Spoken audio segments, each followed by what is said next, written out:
Movie के start में हमें बताया जाता है कि अर्थ से सारे प्लांट्स कम हो गए हैं और इसीलिए नेचुरल ऑक्सीजन भी खत्म हो गई है और अब ऑक्सीजन न होने की वजह से सारे लोग मर रहे थे। अर्थ से जिंदगी बिल्कुल खत्म हो गई थी। बस ऑस्ट्रेलिया का एक शहर ही इस सब में बच गया था क्योंकि वो आर्टिफिशियल ऑक्सीजन यूज कर रहे थे। लेकिन इस ऑक्सीजन की वजह से ह्यूमंस को बहुत ही खतरनाक डिसीज अटैक कर रही थी। और फिर हम मूवी के मेन कैरेक्टर ईथन को देखते हैं जिसकी वाइफ भी इस डिसीज का शिकार हो गई थी और ईथन अपनी वाइफ को बेस्ट क्वालिटी ऑक्सीजन देने के लिए बहुत मेहनत कर रहा था क्योंकि अब इस टाइम पर ऑक्सीजन के लिए भी पे करना पड़ता था। और ऑस्ट्रेलिया में भी लोग जो बचे हुए हैं वो एक खास कारपोरेशन की वजह से बचे हुए हैं क्योंकि वो कारपोरेशन आर्टिफिशियल ऑक्सीजन बनाती है। और अब हम देखते हैं कि ईथन को रेजिना ने अपने ऑफिस बुलाया है।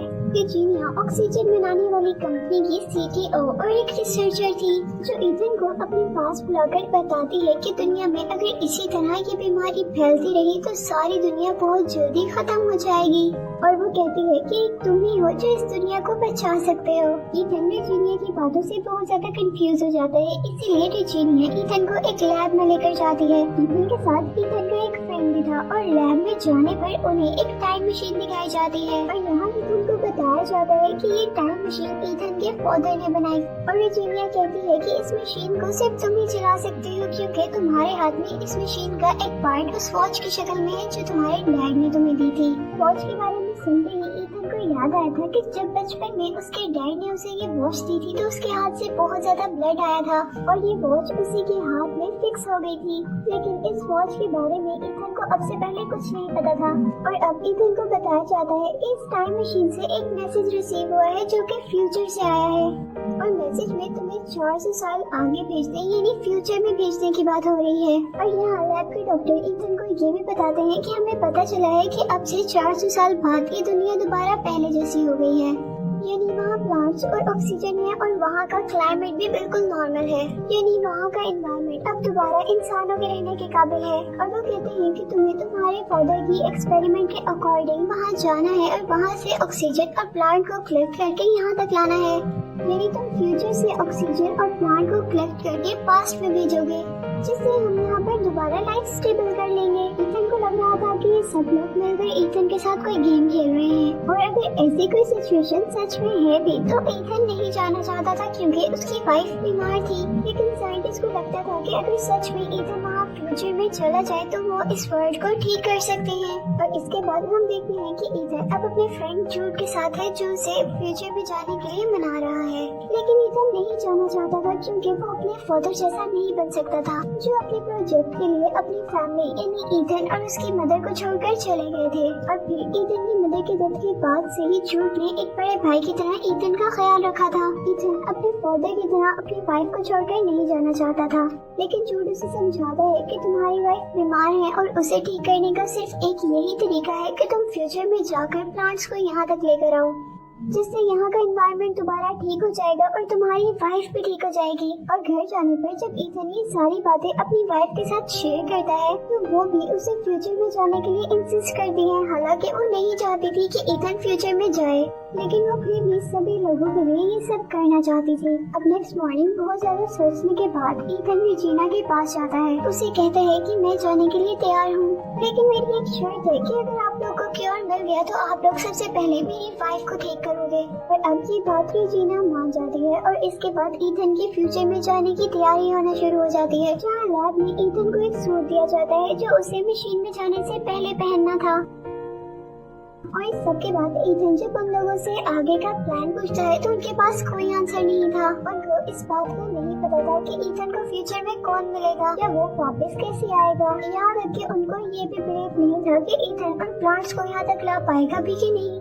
लेकिन अब तो ईथन को जाना ही था और इसके बाद ईथन को एक डिवाइस दी जाती है, ईथन को पास्ट से कनेक्टेड रखेगी।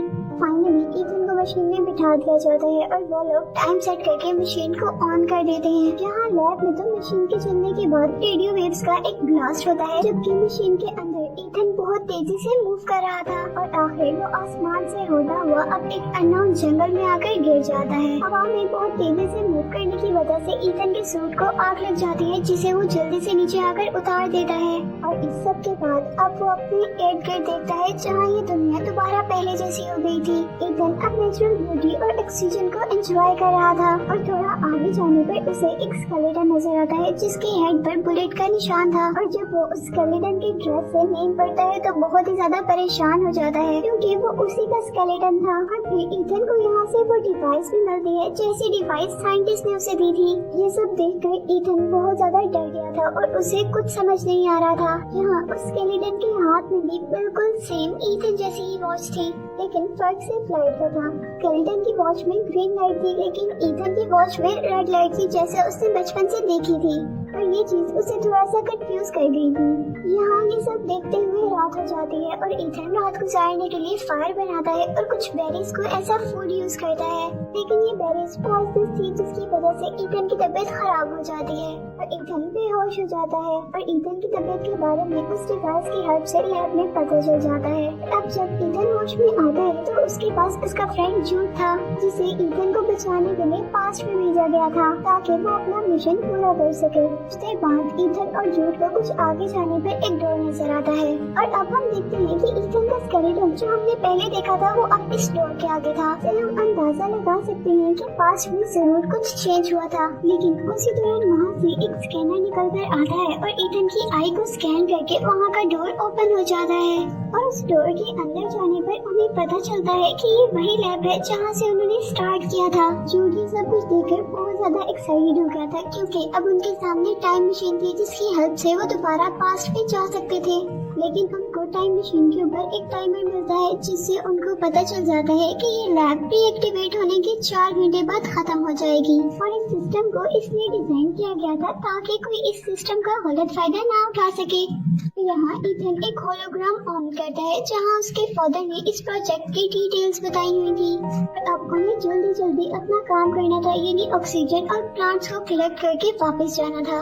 लेकिन जब वो देखते हैं कि ऑक्सीजन कलेक्टर यानी वो मशीन जो ऑक्सीजन को कलेक्ट करेगी वो खराब है, तो वो लोग बहुत ज्यादा परेशान हो जाते हैं।